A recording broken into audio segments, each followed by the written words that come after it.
for the applicant? Okay, thank you very much. We now move to the part of the meeting where members of the committee will be able to ask questions of the officers. Some of those may be slightly more technical, although I would remind members of the committee that this is an outline application.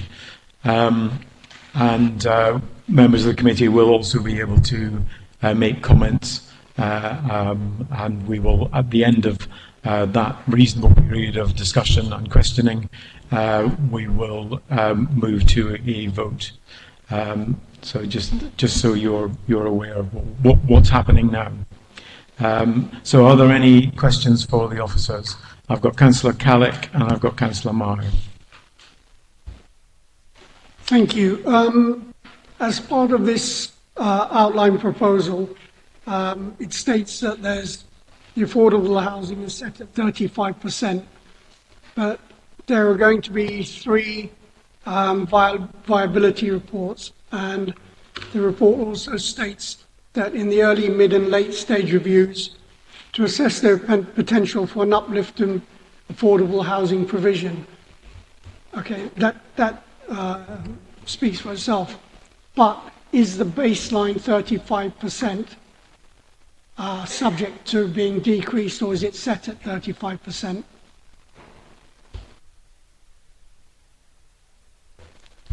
No, so 35% is secured through each, across the whole site, and will be delivered in each phase. My question is legal in nature. I know. Assume we vote this through today. God forbid, 10 or 20 years' time, there is a fire and there is a loss of human life. What is the risk to the planning authority and to councillors supporting this application tonight? It's a very judgmental question. You're the planning authority making a planning decision. As maybe discussed, there's various stages before you get to before any building will be put up, and as set out by officers, the safety will be done by the fire brigade and other agencies, and that's been stated a number of times. You are making a planning decision with the facts that you have in front of you at this point in time. Yeah, I don't think you can have a reason not to approve, not to grant tonight of what may happen in the future. I think we do. We haven't got the full facts in front of us. There's nothing here in the papers that says how this will be built, how this will be safe. Therefore, my question goes back to you again. I'm sorry, Chair, you can look confused at me if you like, but that is a fundamental fact. A planning fact. application is not a building regulations application. Planning application doesn't, even a detailed planning application doesn't show you exactly how a building is going to be built. That is something that comes through a building regulations application, which is a subsequent application. So this is an outline stage. It's a very high level stage in the process. There will be detailed applications to come, and as the applicant said, the building safety regulator and the health and safety executive have set 3 what they call them gateways through which any building which is defined as a higher risk building has to go, and they set very clear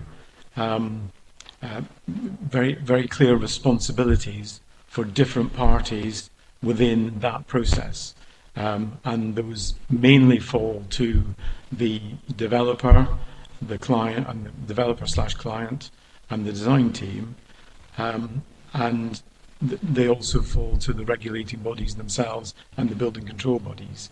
So it wouldn't, sorry, that's a roundabout way of answering your question. It's not unusual in considering an outline planning application, and this committee has considered many outline planning applications in the past, for us to have the kind of level of detail that we have. In fact, it might be that in terms of the fire issue, we possibly have more information in front of us than we would normally have. I don't know if if Fabian Gowden would like to comment on that, but that has been explored in some detail, and as I say, you wouldn't expect to have more detail in terms of how a building is going to be built at an outline planning application stage. I'm not sure we ever have in the past.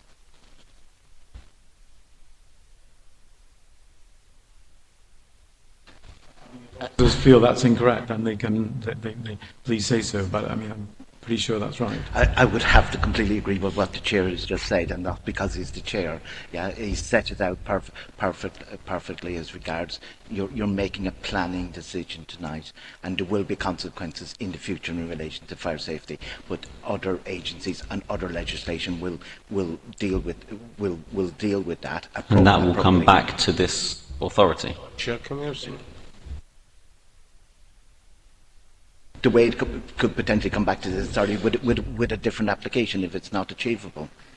And would it come back to a written, or is it coming back to this formal committee? I don't want to minimize the concerns around fire safety, of course, but I think we need to put them in context of each stage of approval that is required, that are not all from the local planning authority. So there is sufficient information and feedback from consultees, statutory consultees tonight, for officers to have made the recommendations subject to the conditions.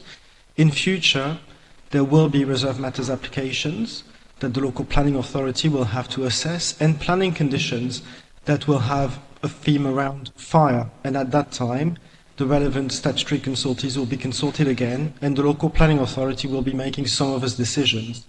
But the key elements of concerns around the structure and around the mitigations that might be within the buildings are not for the local planning authority to ever approve in detail. That is not the remit of what planning does. And what the applicant has explained is that once we pass the stage of the principles, we look at a gateway 2 process with parties that are not the local planning authorities, including the London Fire Brigade, the building safety regulator, and maybe indirectly, if the work is allocated to our council, our building control team. But it will be under different legislation than the legislation you must take into account in making this decision, or any future planning decisions. So there are, and it is complex to explain because the legislation has been changed and strengthened so much in the last few years, and we are still kind of dealing with some of the first very large applications under a system which a few years ago did not exist. We didn't have a building safety regulator.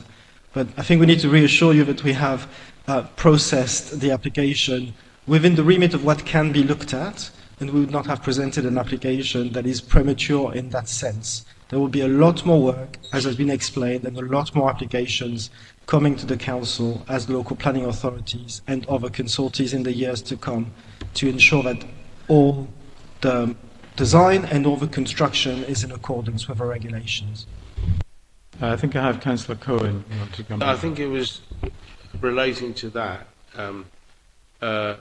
If outline permission is given and we go to later on reserved matters come forward, such as the bus station and its safety, what will be, I don't know if you talk about this, what will be the level of and the nature of consultation with the local community on those, on the detailed reserve matters in the future? It's got a different name. It will be a reserve matter application, but it's open to full public consultation. And so we had an outline application which had. Okay. We had the current application is an outline application which had a full round of public consultation and a range of statutory consultees that we had to hear before making a recommendation. When reserved matters applications will be submitted, there will be standalone applications, there'll be a new reference number, and there'll be new rounds of public consultation, similar to what we had, but we will again hear the views of all the residents and the statutory consultees relevant to the type of reserved matters application that we might have. So the process that we've had as part of the outline application is only a flavour of what is to come in the future. As I think this committee has seen many times across different sites, including at Brent Cross, where you have seen many reserve matters applications coming back to committee years after the original outline was approved, with different themes. Sometimes they've been infrastructure, sometimes they've been housing. So if you take the Brent Cross example, this is what happens. And each time, the community is consulted. Does it go back to this committee, or is it a written one? I can't say it, I can't tell you this. I think all I can say is that the requirement to submit those applications and have a consultation exercise and a formal decision-making process will continue. I can't say what decision-level applications will have in the future. So can I go back to the legal assessor's point? From what I've heard now, we can't guarantee tonight and today in the room, if this supplementary planning, whatever you called it, comes back, will it come back to this committee, or it be in another form written by an adjudication panel of strategic planning? We don't know how that will be assessed. It will come back to the local planning authority, but it's difficult to comment about what will happen in the future in terms of a decision-making process at that time. If outline application was approved today and the reserve application submitted in 3 months' time, it would come back to this committee. But this is the current arrangements of the constitution Which and the goes rules. back, and maybe I'm not being clear here, and apologies if I'm not getting this. The legal point on, if we approve tonight, 20 years' time, God forbid, there is an EV fire in one of these buildings, it's been signed off by the regulator. Is the council and this planning authority liable for any loss of life? It is not our. I mean, it's not our remit to look at. I mean, it's very difficult to. I'm involved in that process sometimes, and the level of detail that will go into a building regulations application is very, very significant. And the responsibilities, as I said before, the building safety regulator, the health and safety executive, have all set out the key responsibilities in this process. And as far as I'm aware, none of those are the local planning authority. They may be the local authority in terms of building regulations, but this not with this planning authority. I think you're really reaching here. I don't think that we are. Well, I think we are going well beyond. We're going well beyond our remit. I think it is important that we satisfy ourselves as far as is possible, as far as this committee can, that all the measures are going to be put in place to ensure that this is a safe building. But in terms of us being able to say if it's a safe building, I don't think that we have around this table the qualifications necessary in order to do that. Do we not have a legal assessor here, though, who could give advice? Sorry, Chair, can we not have a monopoly of this discussion by individual councillors? As I understand it, any reserve matters will come back to this committee in the future. And I thought that was the position. The current position is that significant reserve matters applications would come back to the committee. Sorry, just Fabian was trying to explain the guarantee. Normally, the guarantee would be that it would be coming back to this committee, but that the process of planning decisions could change in the future. So that's why he can't give that guarantee. Whether you agree with that or disagree with it, he can't. And that's all the point he's making. He's just being honest as regards that additional information. And he's right. If nothing changes, then the chances is a reserve matter with sufficient objections would come back to this committee if it happened in the next 3 months, 10 months or whatever, or would without any changes. So talking about what happens in 20 years' time is not, no officer can give a guarantee as regards what would happen. Going back to your point, you are carrying out your legitimate responsibility this evening as the local planning authority, and so from that point of view, there is no. come back as regards your decision in planning terms this evening, given what has been explained as regards Gateway 1, Gateway 2, Gateway 3. You're making a judgmental call on that basis tonight. Have I got Councillor Mastin-Lee?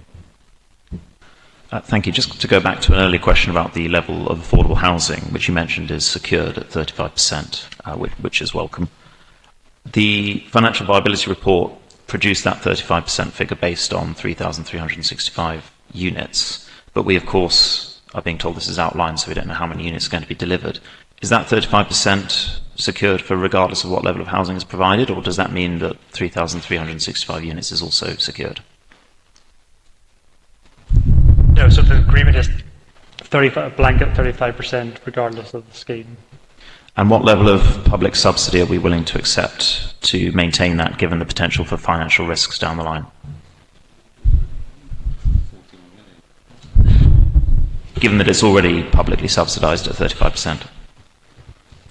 So just to confirm that the public subsidy that has been agreed to go into this scheme, if approved, from the council's perspective, has been approved by Cabinet back in June, that 41.5 million of borough SIL that the scheme, the development may generate,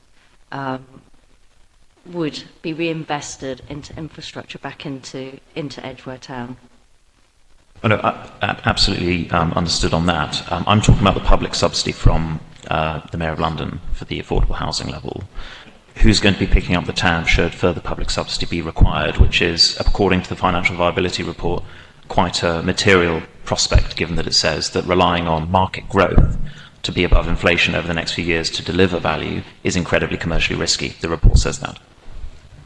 Yes, the report does actually speak to the fact that the scheme is viability challenged. The public subsidy that has been agreed to date is the only one I can speak of.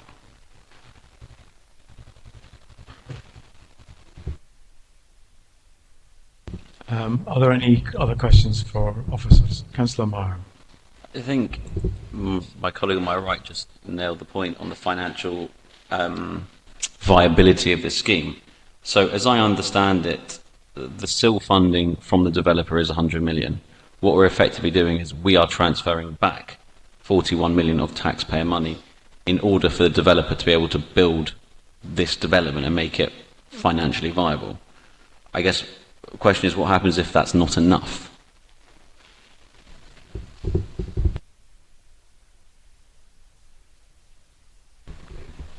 I suspect that the development won't proceed if it is challenged. That is for the applicant to make that decision on, should they be approved planning permission.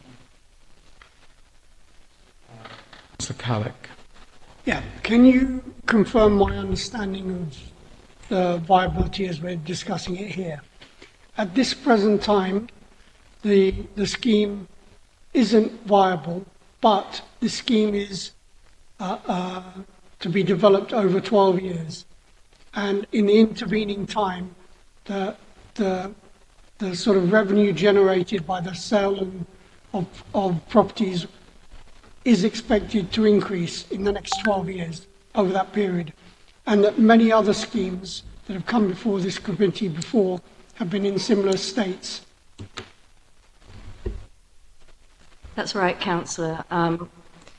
Many complex schemes like this are required to have those mid and late stage reviews, and I think the applicant clarified that should this outline be approved, that subsequent reserve matter applications will go through that review process. So over time, growth scenarios will be factored into the viability. And should the scheme start to fare better, as a local planning authority, we have the ability through those viability reviews to ensure that we are securing the maximum amount of affordable housing.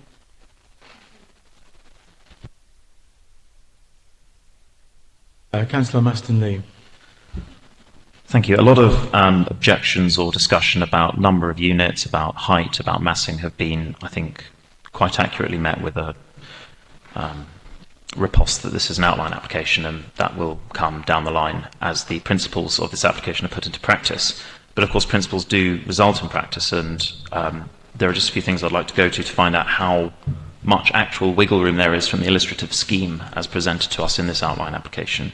So as we've heard, the financial viability report is based on the maximum units, and if anything, they would try and build more. I have read through the design code, which sets quite prescriptive parameters on boundaries for sites, number of buildings on the sites, the maximum height of those sites, and indeed the grading of those sites, which actually leave little wiggle room for scaling up or down. The housing targets applicable to Barnet have been mentioned repeatedly, which means there is clearly an emphasis behind building as much as possible behind this application.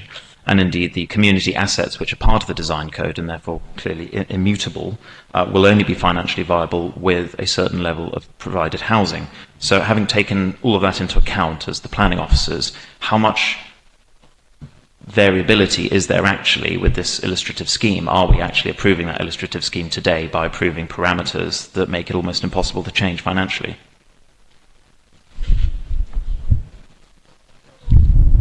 Well, I think that the illustrative scheme is, as the name describes, it is only illustrative. There can be no weight given to that at this point. But in terms of, the design code obviously sets out, I said the illustrative scheme is just one way that could be interpreted. There obviously could be different ways that can be implemented. No, I appreciate there's some wiggle room, but the design code also includes immutable boundaries for where the buildings can be, the access routes, the road, and indeed the number of buildings per site. So there is actually a core that can't be moved from in terms of what the scheme looks like. The illustrative scheme is basically the fundamentals of it. Is there actually scope for this scheme to be changed much and still comply with this design code and the principles we're approving today? Well, yeah, anything is possible within the design code. That's how that is brought forward.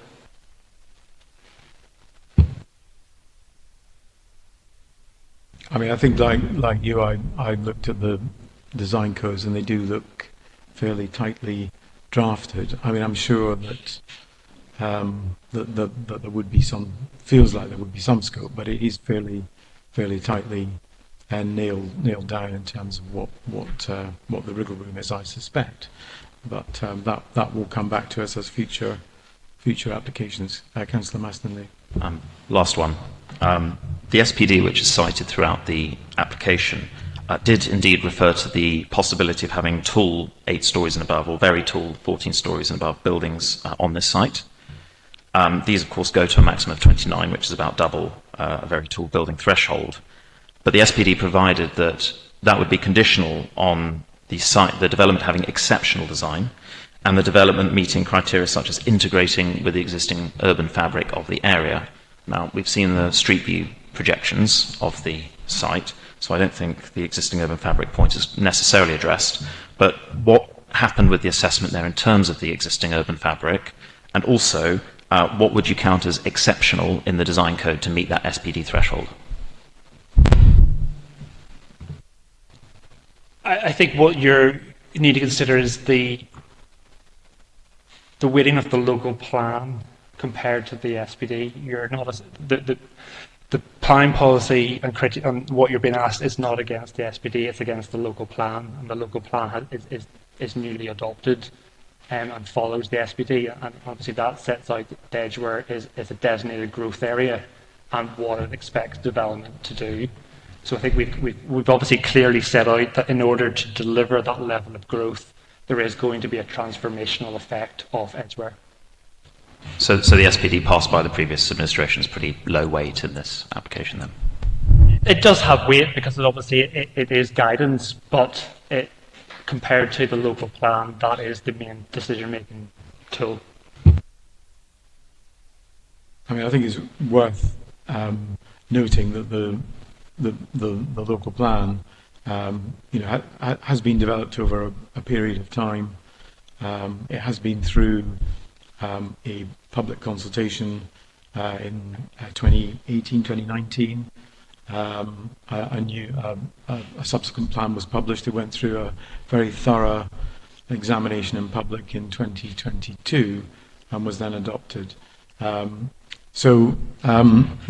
is, that is I would have said, and officers may want to comment, that would be the prime document in terms of decision making, along with the other key development plan document, the London Plan, and obviously the overarching National Planning Policy Framework.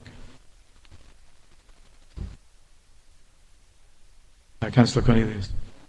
Will there be an opportunity to make a brief remark, or do I have to devise a question to cunningly bring that into the public arena? No, you don't, because this is the point of part of the meeting where we're asking officers questions. But if people wish to make a comment, then may I do so? By all means, yeah. Could I have drawing 05 back, which was one of the viewpoints? That one's fine. Thank you very much. Thank you. Members of the Planning Committee, I'm speaking to you. It would be easy to play to the gallery and get loud cheers, but I'm actually appealing to my colleagues here to think about what we're doing. Why are we as councillors here looking at this scheme? It would be very easy for, you've got a local plan, let's rubber stamp it, it's fine, and that may well happen. This may never come back to this planning committee again because the process is going to be changed. Fine, that happens, we accept that. But what I ask you to think about, is this something we really want to be remembered for having approved? As this will be here for another 100 years if it goes ahead tonight. Sorry. No. Sorry, before the chairman intervenes, please, no cheers. I am trying to persuade my colleagues here to think very seriously about this. We've heard a lot about fire. Okay, fine. No one wants to, approve an incinerator being constructed, and I'm sure that won't happen. However, the real issue here is this simply too big a development for Edgware Town Centre to take? And I ask you to think very, very clearly tonight about this. This is only an outline application, we're told, but it is a first step, and it will be almost impossible to retrace our steps. This is it. So I just appeal to you to think very clearly about this tonight. Thank you. I mean, the decision, and this is any question, the decision that is in front of us is, as always, a decision about balance. It's very clear that there are going to be harms caused, and I believe the correct terminology is less than substantial harm, but we all know that is indeed harm. And there is harm to the viewpoints. There is some harm in terms of daylight and sunlight, and also potentially in terms of car parking and so on, and those have been, I think, very clearly set out in the officer report. The other aspect, which the second last speaker and the last speaker highlighted, was the delivery of homes in this area and delivery of affordable homes. And I think that there are some significant benefits with the scheme, and one of the key ones is the economic benefits as well. So we've got the potential for £1.7 billion worth of investment, lots of construction jobs, £80 million a year added to the local economy when this is complete, and £54 million a year added to spending locally from new residents in the development. So it is a very significant economic development for the area, and it is going to be providing 3,500, if I just get a rough figure, 3,500 new homes, and we have got a housing target to deliver. The housing target was handed from the previous government to the mayor. The mayor handed it on to us through the reduced by the last government. It was reduced. It was reduced by the mayor, actually, and I can tell you the letter that was written by the then Secretary of State, Robert Jenrick, who actually wrote to the mayor to in very serious terms about asking him to increase the number of homes in the plan, actually. But anyway, and it has always met its target. But it is only a target. Sorry, it is a target. Sorry, Cornelius, I'm speaking. So the target we have is a target that we need to deliver, and we have, as you say, been delivering housing in the borough through Cricklewood, through Brent Cross, through Colindale, north and south, through West Hendon, through developments in Hendon and so on. And I think that it is important that we continue to make that delivery in the sites for which have been allocated to make that delivery. And from my perspective, I would say that having considered all of those factors, the negative factors, and the delivery of housing, I would say that there's a very fine balance. But given that this development is proposing to build 35% affordable housing, between 1,100 and 1,200 affordable housing units, that is possibly more than we've seen in one single development for a very, very long time. And we have a crying need for affordable housing. That is where the housing crisis is at its most acute. And this is also a scheme which sits comfortably within the local plan that we have just adopted. I would say that on balance, this is a scheme that we should approve because we need the housing. We need to have children in homes, people in homes, where they can put down roots in this borough. I don't know if anyone's got any comments or questions to add to that. Councillor Barnes. I'd like to make a brief comment, if that's okay. I mean, I've been concerned by the fire risks that people have highlighted, and I've quite understood why objectors have said they don't think the scheme should go ahead because of the fire risks. But I have been pleased to hear that the developer says it won't go ahead unless the fire risks are sorted out. And should the developer change their mind, we've got in the scheme a quite clear statement that the bus garage cannot be used until the fire safety is all sorted out. So that concern of mine, I must say, I'm now resolved on. Is there anyone else who would like to raise any questions? You would like to move to the vote? I would like to actually propose that we defer this application for another period, and I will happily give some reasons why. I would say this application needs to be deferred. In the current presentation we've seen, this application lacks critical details, both on the bus garage and the safety impacts, and I know there are wiggle rooms a developer has, but it lacks it in the here and the now. In this committee, we need to decide on that here and now, and as it currently stands, there's no way that even if we agree this application now, it can be built in its current form. There's no other place for this bus garage to go. The developer has even said that. They said no spade, I think, will even go in the ground, i.e. if it's impossible, they won't build it. Given the scheme's scale and its impact to Edgware, we've heard from residents, and I think Anuta spoke very well about how many residents she represents. And I fundamentally, and I think we all do here, believe in democracy. This is not a case that we see sometimes of it's 50-50, or like the Brexit vote, it's 51-49. There is a massive majority that don't want this in its current form. And they're not saying we don't want change to Edgware, they're saying in its current form we don't change to Edgware.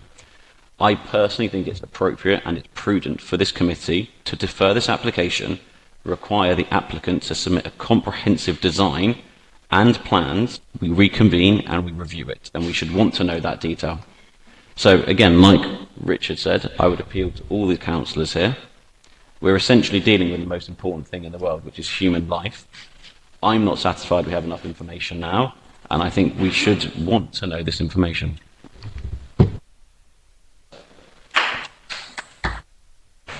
Is there anyone that seconds that motion? Yes, Mr. Chair, I've carefully balanced it throughout this conversation and the various submissions we've had, and I would like to second the motion to defer, if I may just say a few words as to why. This application is an outline application, so it is therefore about, as we've been told, the nature of this development.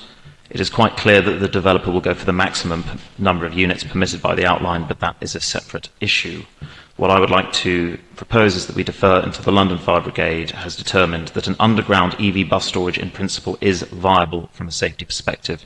Building regulations about fire safety indeed are not the subject of our discussion today, and those will be dealt with in future. What we are talking about is the fundamental nature of this bus garage, which cannot be delivered, according to TfL's own targets, without EV buses. There is zero plan, alternatively, for this application to go ahead in any form without that underground bus garage. And as long as the London Fire Brigade is laying down a paper trail, lest this decision should go the wrong way, which gives me great cause for concern, I believe we should wait until we have that detail before making an informed decision, even as an outline. Okay, we have a proposer and a seconder to defer. I would say that in the information that is in front of us is as much information as we would ever expect to have in an outline application. It seems an entirely appropriate level of information, so I would certainly be opposing that deferment. Jimmy. I agree with what the Chair just said as regards the level of information, but can I also say the level of objection is not a reason to defer a matter in itself. Is the reasons for the objection, but not the level of objections. Otherwise, virtually every application that comes to Planning Committee would be deferred for that reason alone. And I beg to disagree. This is a fundamental plank of this application. It's literally foundational to the application. And when the fire brigade, as they did just yesterday, said that the conditions were not sufficient for them to be comfortable, it means the detail in front of us is still changing by the day, according to one of the key statutory stakeholders. So I think this is still a work in progress, and it should be treated as such for deferral. Sorry, can we go to the vote on this proposal, please? Yes, we're moving to the vote on deferring the proposal. So all of those in favour of deferring, please indicate. That's 3. All those against deferring, please indicate. That's 6.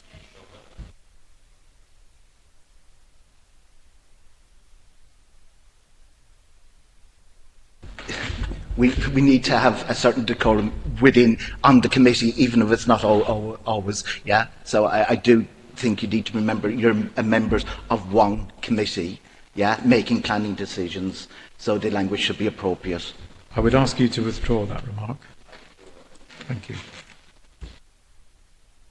Is anyone, Councillor Farrier? Yeah, I'd just like to make a comment after that. The reason I voted against deferment, that we need to go ahead with this, is, yes, there are big concerns about the bus garage, which will come back in the reserve matters and in more detail in those. But as we heard from the representative in favour of this, the person speaking in favour of this, there's a huge need for housing. He's got nowhere to live. Another at least over 2,000 people, 2,500 people who wrote in support of this have nowhere to live and would hope for this. So in voting for this application and against deferment, I'm voting for people to have somewhere to live, and trust that the concerns about the safety will be dealt with in future applications. Thank you, Councillor Farrier. I think Councillor Roberts was just at the point of suggesting moving to the vote, I think. And then we had a defer. We had someone who jumped in front of him to go for a deferment. Shall we move to the vote then, if people are content? So in front of us we have recommendations, which I'm just going to find. I can never get this system. Can someone tell me what page those recommendations are on?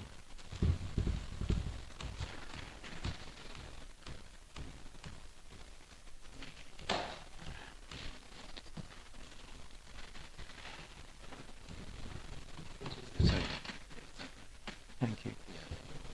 So we have in front of us a recommendation. I do apologise. Sorry. Page 8. Let me just get that so that we're clear. I've got the executive summary on page 8. Oh, page 8. Recommendations, right. So the recommendations are that the committee authorise the Director of Planning and Building Control to grant planning permission, and then some more detail, delegated authority for minor issues, and then that's not the right recommendation. Oh, that it is granted, and that the application being of strategic importance is referred to the Mayor of London, and that a Section 106 be drawn up. So there are that's recommendations are 1.1 through to 1.6 on page 8 of the report. So can I see all those, by show of hands, all those in favour of the recommendations and granting planning permission, please indicate. That's 6. All those against, please indicate. That's 3. So planning permission has therefore been granted subject to the 106 and the referral to the Mayor as set out in 1.5.